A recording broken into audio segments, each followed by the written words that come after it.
नमस्कार। सृष्टि ज्योतिष में आपका स्वागत है। मैं आपके ज्योतिष मित्र कुंडली का निर्माण करती हूँ। हाथों की लकीरें, चेहरा और आवाज़ भी पढ़ती हूँ।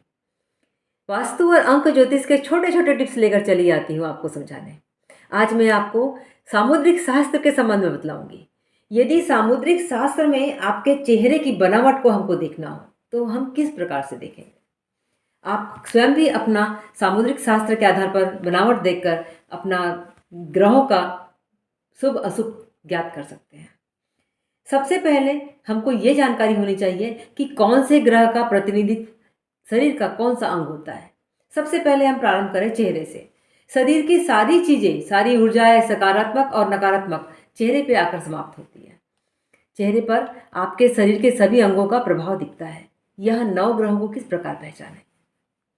9 ग्रहों में सबसे पहले आपका सूर्य आता है। सूर्य आपकी दाहिनी आंख के घोतक है। अगर आपकी दाहिनी आंख में चश्मा लगा हुआ है या आपकी दाहिनी आंख में नहीं दिखता है तो आप मान के चलिए आपके सूर्य नीच के हैं या सूर्य अशुभ प्रभाव में है। पाप प्रभाव में होने पर सूर्य से आपको दाहिनी आंख में किसी प्रकार की समस्या का सामना करना पड़ता है। यह समस्या ऑपरेशन, चोट इत्यादि भी हो सकती है।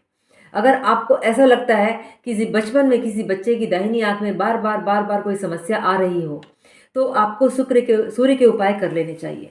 उस बच्चे को प्रातःकाल सूर्य को जल देने के लिए प्रोत्साहित करना चाहिए। इससे उसकी समस्या का निवारण होगा। एक प्रकार से प्रतीकात्मक रूप से समस्या देकर उसका निवारण हम कर सकते हैं। इसके लिए विस्तार से जानने के लिए मुझसे संपर्क कर सकते हैं।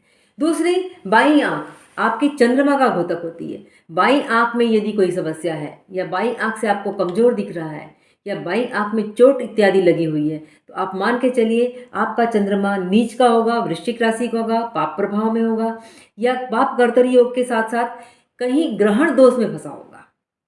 यदि सूर्य और चंद्रमा ग्रहण दोष में होते हैं तो भी आंखों की समस्याएं उत्पन्न होती है। ऐसी दशा में आपको चंद्रमा की पूजा करनी चाहिए, माता को प्रणाम करना चाहिए, माता का सम्मान करना चाहिए, प्रतिदिन माता को चरण स्पर्श करना चाहिए। आपके चंद्रमा में सुधार होने पर धीरे धीरे आपकी समस्याओं में भी समाधान प्राप्त होने लगेगा। इसके बाद तीसरा ग्रह आता है मंगल। मंगल आपके दांत और भ्रिकुटी अर्थात भौहों में होता है। यदि किसी के दांत बाहर निकले हुए हैं, दांत टूटे हुए हैं या दांतों में पीलापन है या मुंह से दांतों की वजह से बदबू आती हो तो आप मान लीजिए आपकी कुंडली मंगली है और आपका मंगल खराब है।